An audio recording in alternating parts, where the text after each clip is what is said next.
Welcome back. Mira's here now. I guess the big talk in the sports world is Lance Armstrong. Everyone's talking about... Who? Oh, that guy. Oh, Lance. Oh, the yellow jersey guy. Yeah, Live Strong. Live Strong guy, yellow jersey, Tour de France. And he's beaten cancer, Joe. He's put American cyclists on the map, winning a record 7 Tour de France titles. But the U.S. anti-doping agency is calling Lance Armstrong a cheat, and they have wiped out the most impressive cycling career ever.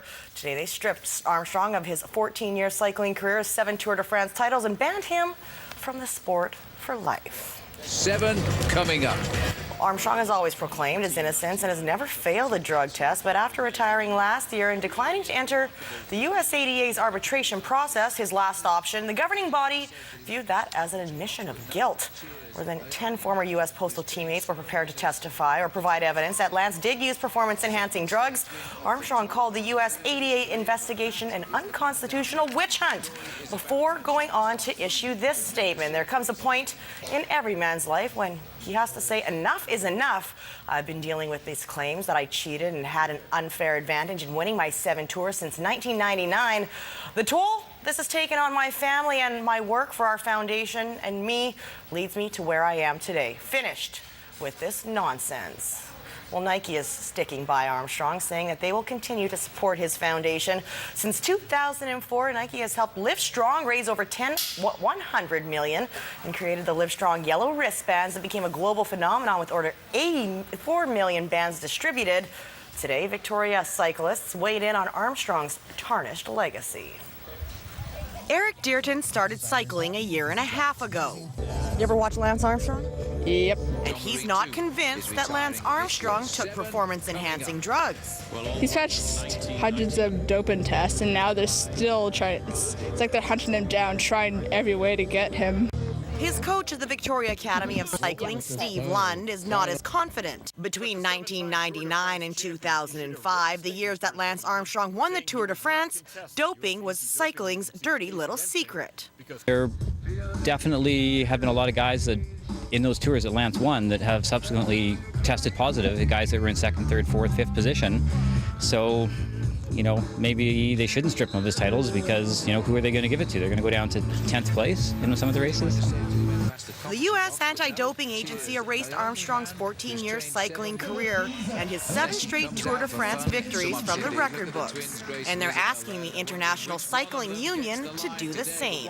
UCI is the international governing body for cycling, and they're the only ones that can officially sanction a cyclist. The USDA can ban him from competing in American events, but I don't think they can actually enforce that ban or take his titles away. It's up to the UCI to do that. Why not just see it through in this final arbitration, do you think? It sounds like if it goes any further, then a lot of the facts that the USDA has dug up are going to start coming out. There's going to be public testimony from some of his former teammates, and I think he's trying to maybe stay away from that so it doesn't save some face maybe. It's the timing of all of this that really has competitive cyclist Rob Britton fired up, who feels his sport has taken huge strides to get clean. It's like, if you can't catch him at the time, it's like, do you really need to go back and retroactively ban people? You're banning a guy who's already retired. I don't really see what the point is. Everybody's made up their mind. They're going to be on one side of the fence, the other, regardless of what the outcome is now. So Britton also believes that Armstrong used performance-enhancing drugs, but notes that he's helped enhance the lives of many.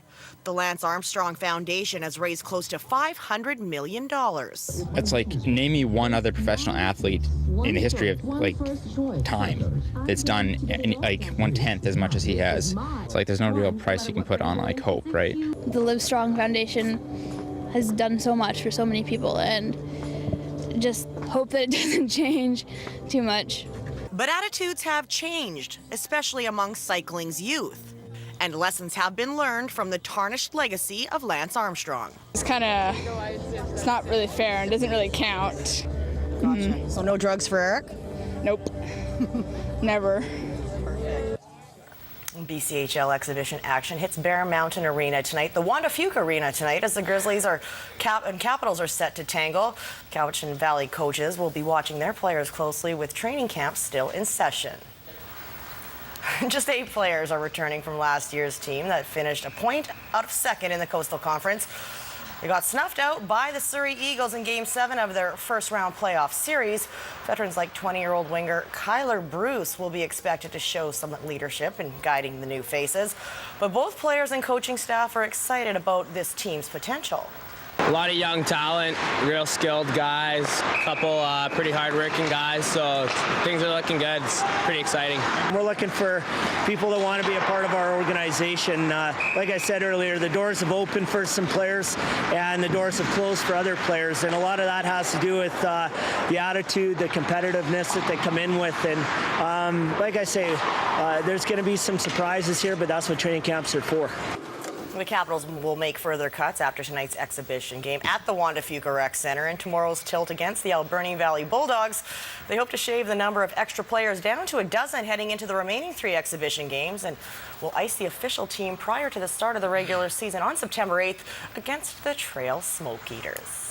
A national sports record will be set tomorrow night at the Archie Browning Sports Centre in Esquimalt when local fighting legend Stan the Steamer Peterec steps into the ring at the Summer Slugfest. He's going to become the first Canadian to fight in 5 straight decades.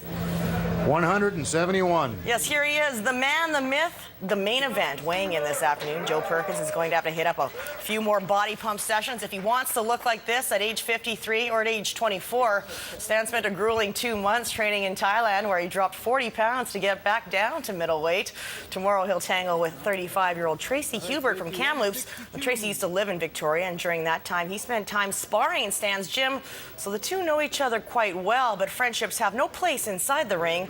Neither side will be holding anything back at the bell. History is going to be made tomorrow night. Yeah, like I say, that's a nice thing, but I just don't want to be history. I just want to, the fight's first, and then we'll deal with that after. But I don't care if I'm 20 or 80. Winning is everything in this sport. There's second place ain't very good. No one wants to do that. Yeah, not in this sport. And that's it. My mind's set on winning. I haven't lost in Victoria ever, and I don't plan on it. I want to finish my career with a win. I've always been training. I don't know if I was retired. I just haven't fought in a while. But, yeah. But he did give me a call and ask me, if I wanted to do this. I said, hell yeah, sounds good. Let's do it. So do you take it easy on the old guy, or? I don't know. He's pretty crafty. He's got some moves. He's got the experience definitely on me. So pack up your pocket-sized French bulldog and head to the Archie Browning Sports Centre for a little history tomorrow night. General admission tickets are all that remain for the event. Doors open at 7 p.m. Let the fights begin. Finally, it's had a fantastic aerial view of Coquitlam and the Vancouver Golf Club. Chella Choi of South Korea has a long birdie attempt on 8, and she drops it. She would birdie 9. 3 birdies on the front, and she was just heating up. Here comes her 7th birdie on the day on 14. 5 on the back 9, a total of 8, a bogey-free round, and a sizzling 64. Chella Choi shares the clubhouse lead with an amateur 15-year-old phenom, Lydia Ko. She is also South Korean but lives in New Zealand. The Korean Kiwi was quite convincing with her play the last 2 days, back-to-back 4 under par rounds. She is also -8. Michelle Wee and Laurie Kane paired up once again. Michelle Wee sporting the Canucks colors. Nice gesture, but it didn't help. Wee does not make the cut. Laurie Kane flirting with danger. She is at +2. I like those colors. Yeah, do you like the Canucks colors too Very, much? She's yeah. not going to play this Absolutely. weekend. Myra, thank you very much. Thank you, Joseph. All right, we'll see you later.